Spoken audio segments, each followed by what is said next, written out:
Bro, mau lali mana lah?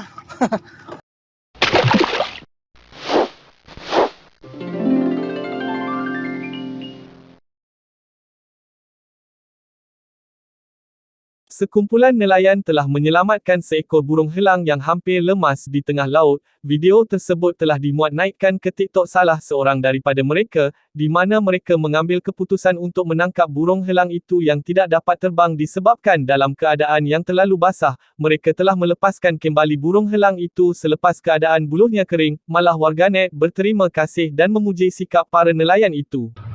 Contoh no. Long instant. Meh, jom. Tolong angkat. Lai. Sini lah. Alamak, bro. Bro, mau lali mana lah? Mau mari angkat lah.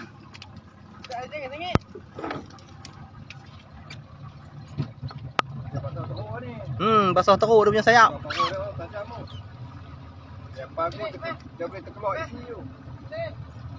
Hang pakai sarung tangan boleh ya. Angkat terus.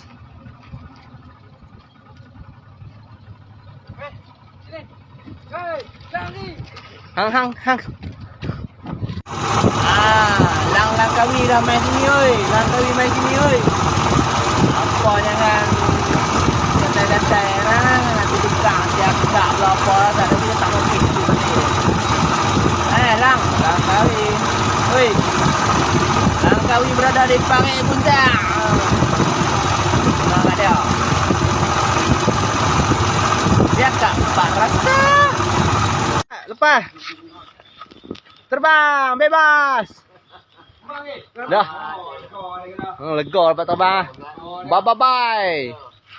Duk atas pokok.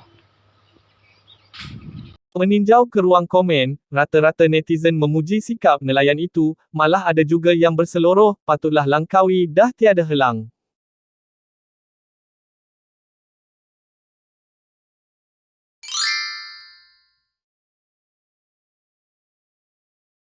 Jangan lupa like, komen, subscribe video ini untuk info seterusnya. Terima kasih.